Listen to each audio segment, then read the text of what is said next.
So we were on the ground yesterday in East Palestine, where I was joined by Robert F. Kennedy Jr., an environmental lawyer for more than 40 years. He is now an independent candidate for the presidency of the United States. He is also of counsel with a firm that represents some of the victims in this case against Norfolk Southern. We sat down with the residents, which include people from Pennsylvania. You're just 3.5 miles away, right? Yes, correct. That's correct, yes. What can you tell us? All we heard was sirens. We was all in bed. Fast forward, we started getting burning lips, watery eyes, nauseated, and dry mouth, dry lips. Fast forward 18 weeks after the train was blown up, unnecessarily, I might add. That's been proven. I was diagnosed with breast cancer. So July 10th of 2023, I had to have a double mastectomy. Since then, I've gone through 4 rounds of chemotherapy. Our daughter, who's 24 years old, she's asking us questions like, am I going to be allowed, can I have children after this? We don't have the answers. She fears cancer, and she does ask us, am I going to be okay? Because we don't know. I just want to play a soundbite. This is President Biden, who has just visited recently. Let me be clear. While there are acts of God, this was an act of greed that was 100% preventable. Let me say it again.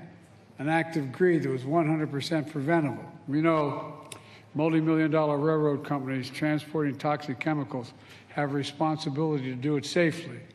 And again, Norfolk Southern failed. Biden had gone on to say, as far as that sound clip, he went on to say that we're going to continue receiving the assistance that they've been providing all along. We're not getting assistance from local government, from county, from state, from federal. We're not getting anything. So basically what he said is we're going to keep doing nothing. What do you say to that, Mr. Kennedy? I like President Biden's pledge that he's going to hold Norfolk Southern responsible. But this occurred because of a failure of government. Norfolk Southern was paying its executives 80% of their salary comes from reducing costs. That's where their bonuses come from.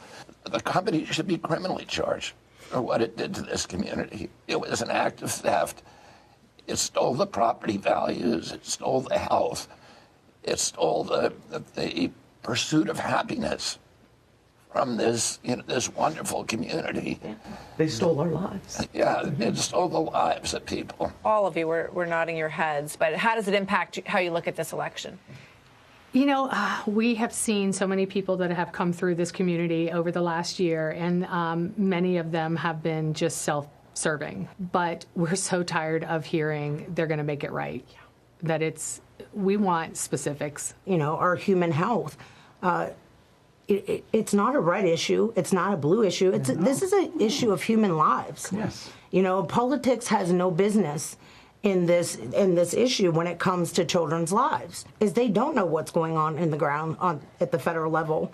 You know, you have to be connected to the people. Let me ask you a question, Mr. Kennedy. If this happened and you were president, what would you do? Preliminarily, we need to unravel the corporate capture at DOT that allowed this to happen.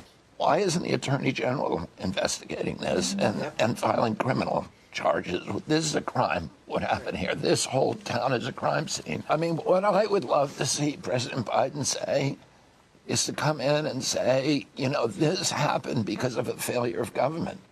This happened because these agencies are captured, they're corrupt. And I'm not going to tolerate it anymore. And I'm going to expose the people and fire the people who are not doing the proper testing.